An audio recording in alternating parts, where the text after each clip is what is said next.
अब बात करेंगे इजराइल हमास जंग की, जहां गाजा पट्टी पर जमीन के रास्ते बड़ा धावा बोलने का बड़ा प्लान सामने आया है। अमेरिका के कहने पर हालांकि इजराइल ने कुछ दिन के लिए इसे टाल दिया है, लेकिन उस हमले के रिहर्सल इजराइल ने 2 रात पहले ही कर ली, वो भी टैंकों के बेड़े के साथ। अब सवाल ये कि अमेरिका को ऐसा क्या डर सता रहा है और इजराइल अब करने क्या जा रहा है।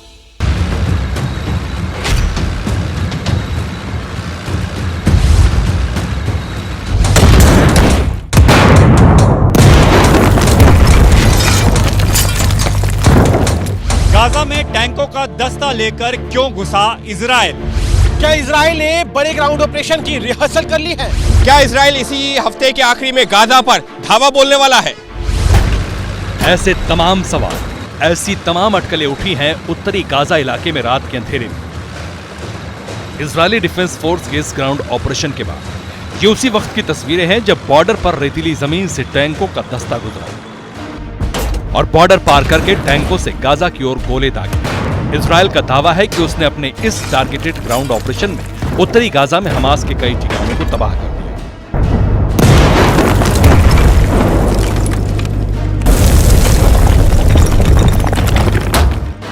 सबसे अहम बात यह है कि गाजा में दाखिल होने और बारूद बरसाने के बाद इजराइल के टैंकों का यह दस्ता रात को ही वापस लौट गया। मौजूदा जंग में इजराइल ने पहली बार इतने बड़े लेवल पर सर्जिकल स्ट्राइक की है। इस ऑपरेशन में उसने हमास के आतंकी ठिकानों, उसके इंफ्रास्ट्रक्चर और एंटी टैंक मिसाइल दागने के लॉन्चर पोस्ट को तबाह कर दिया है।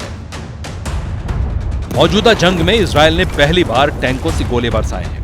अब तक वो अपने लड़ाकू विमानों से गाजा पट्टी पर भीषण बमबारी करता रहा है। इजराइल ने आधी रात को हुए इस एक्शन को जंग को अगले पड़ाव में ले जाने की तैयारियों का हिस्सा बताया है। इसका मतलब यह है कि बड़ा ग्राउंड ऑपरेशन होकर रहेगा। אנחנו מכים באויב בעוצמה אדירה. אתמול בהתקפות שלנו בעזה אנחנו הכינו באויב את המכה הקשה ביותר שהוא ספג ביום אחד. אנחנו הרגנו עשרות רבות של מחבלים. इजराइल पिछले 20 दिन से गाजा पट्टी पर अपने फाइटर जेट से लगातार बमबारी कर रहा है। गाजा की मीडिया रिपोर्ट्स में दावा किया गया है कि अब तक इजराइल गाजा पर 12,000 टन बारूद बरसा चुका है। इससे गाजा में अब तक 6500 से ज्यादा लोगों की मौत हो चुकी है। यही नहीं, 1,77,000 से ज्यादा घर तबाह हो गए हैं। हालांकि अमेरिकी राष्ट्रपति जो बाइडेन को फिलिस्तीनी अथॉरिटी से जारी किए गए इन आंकड़ों पर शक है।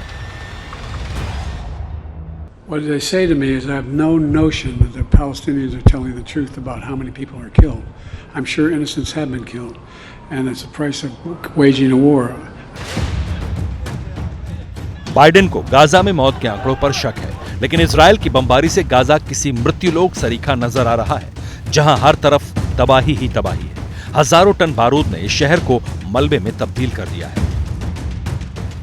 उसी गाजा से आई ये तस्वीर दुनिया को हिला देने वाली है। गाजा के लोग अपने बच्चों के हाथ में ब्रेसलेट बांध रहे हैं ताकि बमबारी में अगर मारे जाएं तो उनकी पहचान हो सके। उन्हें लावारिस लाश की तरह सामूहिक कब्रों में न दफनाया जाए। कलेजा चीर देने वाली ऐसी तस्वीरों के बीच खबर आई है कि अमेरिका ने इजराइल के कदम को फिलहाल रोक दिया है।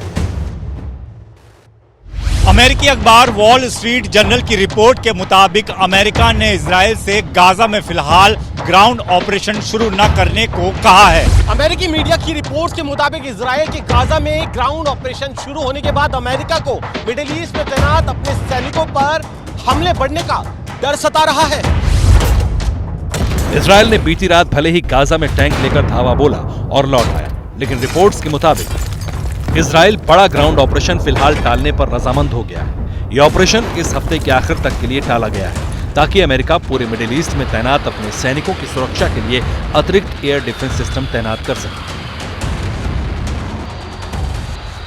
आइए देखते हैं कि अमेरिका के कितने सैनिक कहां पर मौजूद हैं। बहरीन में 12 बेस है, 3,731 सैनिक वहां पर हैं। कुवैत में 10 बेस हैं, 2,169 सैनिक वहां पर मौजूद हैं। सऊदी अरब में 10 बेस हैं, 381 अमेरिकी सैनिकों की मौजूदगी है। ओमान में 6 बेस अमेरिका ने बना रखे हैं, 23 सैनिकों की मौजूदगी है। सीरिया में 4 बेस हैं, 600 सैनिक वहां रहते हैं अमेरिका के। यूएई 3 बेस हैं यहां पर और 195 सैनिक वहां पर अमेरिका के हैं। जॉर्डन में 2 बेस हैं और 254 सैनिक वहां पर अमेरिका के हैं। मिस्र में एक बेस सिर्फ है अमेरिका का और वहां पर 269 सैनिक रहते हैं। पेंटागन के लेटेस्ट डेटा के मुताबिक अक्टूबर 2023 में मिडिल ईस्ट में कुल 30,000 अमेरिकी सैनिक तैनात हैं।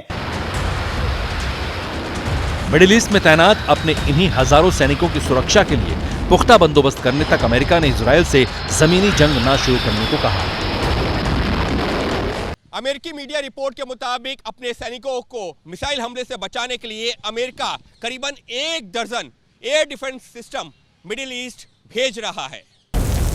ये सब इसलिए क्योंकि जब से इजरायल हमास की जंग शुरू हुई है तब से ईरान समर्थित आतंकी संगठनों की ओर से मिडिल ईस्ट में अमेरिकी सैनिकों पर 13 हमले हो चुके हैं। सीरिया में एक हमले में अमेरिका के 2 दर्जन सैनिक घायल हुए। इराक में एक अन्य हमले में 10 अमेरिकी सैनिक जख्मी हुए। Between October 17th and the 24th, U.S. and coalition forces have been attacked at least 10 separate times in Iraq and 3 separate times in Syria via a mix of one-way attack drones and rockets.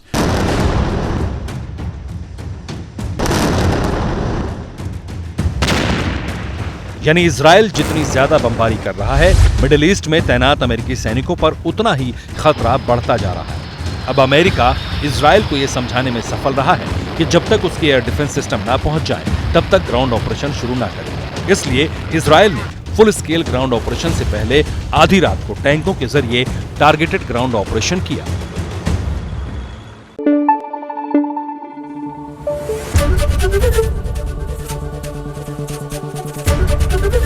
ABP news आपको रखे आगे।